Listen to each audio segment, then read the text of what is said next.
제일 먼저 손을 드셔서요. 책을 힘껏 높이 들어주신 여성분께 먼저 마이크 전해드리도록 하겠습니다. 네, 저 책에 대해 책은 약간 인센티브가 있는 거죠. 네, 그렇습니다. 네. 이 사심이 좀 들어있어요, 그러니까. 네. 안녕하십니까. 저는 강원 춘천시에 거주하고 있는 조미선입니다. 우선 오늘 강원도에서 도민이 목소리를 낼 수 있는 소중한 시간을 주셔서 깊이 감사드립니다. 대통령님, 강원도는 매년 8조, 9조, 이제는 10조 사상, 최대 국비 확보라면 홍보에만 열을 올립니다. 그런데 도민들은 이렇게 말합니다. 그 많은 돈 다 어디 갔는데 왜 우리 삶은 그대로냐. 대통령님은 늘 많이 썼다보다 잘 썼다를 증명해 오신 분입니다. 대통령님은 돈의 크기보다 정책의 실속으로 국민을 설득해 오신 분입니다. 그래서 강원도민들은 대통령님이라면 이 문제를 해결할 힘과 지혜가 있다고 기대하고 있습니다. 도민은 더 이상 사상 최대라는 구호에 만족하지 않습니다. 지금 당장의 변화를 원합니다. 그래서 저는 세 가지를 제안드립니다. 첫째는 강원자치도에 실질적인 권한을 보장하는 일입니다.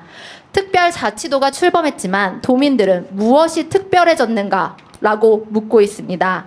이름만 있고 권한이 없다면 도민의 삶은 아무것도 달라지지 않기 때문입니다. 교육, 의료, 산업 규제부터 투자 개발까지 도가 스스로 기획하고 집행할 수 있어야 도민이 변화를 체감할 수 있습니다.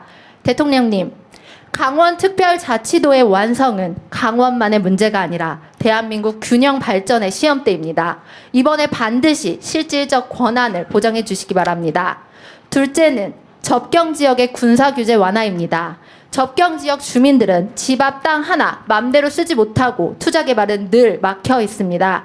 군사 안보는 지키면서도 불필요한 규제는 풀어야 민간 투자가 들어오고 지역이 살아납니다. 규제 완화야말로 군사 도시가 아니라 평화와 기회의 도시로 거듭나는 첫걸음입니다. 셋째는 평화 관광의 재개입니다. 강원도는 분단의 상징이 아니라 평화의 관문이 돼야 합니다. 닫혔던 금강산 관광이 다시 열리면 강원 동해안 경제가 살아납니다.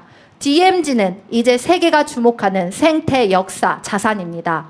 이곳을 활용한 체험형 관광은 청년 일자리도 만들고 지역 경제에 새로운 숨결을 불어넣을 수 있습니다. 관광객이 늘면 시장이 살아나고 결국 도민의 삶도 달라지게 됩니다. 제가 드린 세 가지 제안은 권한을 채워주고 낡은 규제를 풀고 평화의 길을 여는 것입니다. 강원의 새로운 시작, 대한민국의 균형 발전을 위해 대통령님께서 함께 해주시라 굳게 믿습니다. 감사합니다. 네, 아주 좋은 지적이고요.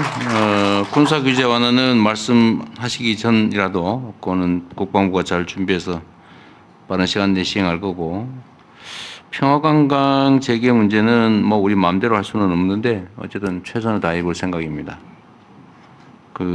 여러분도 사실 그 생각을 좀 해주세요. 강원도 북부 지역 또 경기 북부 지역이 평화가 정착되면 가장 혜택을 많이 보는 지역인데, 그 희한하게 정치적 선택들은 적대적으로 하는 경향이 있어요.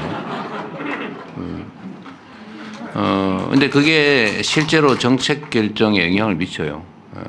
제가 최근에 대북 유화 정책들을 하잖아요. 그런데 북한이 뭐 그렇게 신통하게 뭐 적극적으로 나오진 않아요. 예를 들면 뭐 대남 소음 방송 이런 건 중단을 하면서도 계속 뭐 장벽을 쌓거나 이런 뭐 자기들 내부 문제니까 또 뭐 표현도 별로 없고 그렇다고 표현이 이쁘게 나오는 것도 아니고 그런데 왜 계속 유화 정책, 평화 정책을 하냐고 비난을 하는 경우가 또 있습니다. 그런데 제가 어제 방송 토론에서도 얘기했지만 우리가 지난 시기에 너무 과격하게 적대적 정책을 했잖아요. 그 서로 기분이 좋을 리가 없는 상황인데 지금 남한의 정치 권력이 바뀌어가지고 태도를 싹 바꾼다고 또 갑자기 획 바꾸고 그게 쉽겠습니까? 끊임없이 노력해야죠. 이 점도 국민들이 뒷받침해 주지 않으면 계속 유지하기가 어렵죠. 사실 정치하는데 제일 좋은 거는요, 막 적대적으로 하는 거예요. 막 욕하고 막 세게 나가고 그러면 뭐 다 막 박수치고 그럽니다. 그러나 실제로 몸은 망가지죠. 좀 그런 점에 대해서 좀 고려를 해 주십사 말씀드리고요. 어떤 평화 체제를 구축하는 거, 남북의 교류 협력이 확대되는 거, 이건 대한민국 전체를 위해서도 필요하지만 가장 직접적인 혜택은 접경 지역에서 보게 되잖아요. 어쨌든 그 점에 관심 좀 더 가져주십사 말씀드리고, 또 한 가지 자치권한 확대 문제는 다 맞는 말씀이신데, 이 어쨌든 국회에서 이 논의를 할 때마다 이런 게 있습니다. 자율적 권한을 최대한 확대하면 잘 될 거 아니야. 망가뜨릴 가능성은 없냐. 보통 권한이 주어지면 잘 쓰면 아주 좋아지는데 잘못 쓰면 망가뜨려 버려요. 예를 들면 막 부동산 투기를 마구 저지른다든지 마구 규제나 합리적 규제를 막 다 해제해가지고 지역을 다 망가뜨린다든지 이런 경우가 없지 않죠, 사실. 그런 점들 때문에 국회에서도 계속 특별자치도들의 권한을 확대하면서도 조금씩 확대해 가고 있어요. 하면서도 이제 그런 우려를 하고 있더라고요. 저는 이 점도 기본적으로 맞는 말씀이셔서 안전장치를 만들어가면서 지방정부, 자치정부들의 권한은 최대한 확대하고 자율성도 높여가도록 하겠습니다. 이번에 그래서 재정 자율성은 우리가 아주 획기적으로 개선해 놨어요.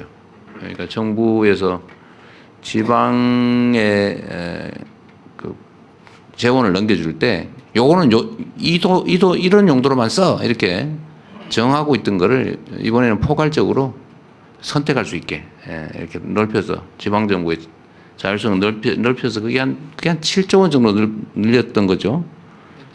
7조 원, 순증액이 7조 원 정도를 늘려서 이 부분은 자율적으로 쓰게. 전에는 막 요거로 쓰라고 해서 중앙정부가 다 정해서 줬는데, 이제 그런 식으로 조금씩 넓히고 있다는 말씀드립니다. 기본적인 방향에 대해서는 저도 전적으로 동의합니다.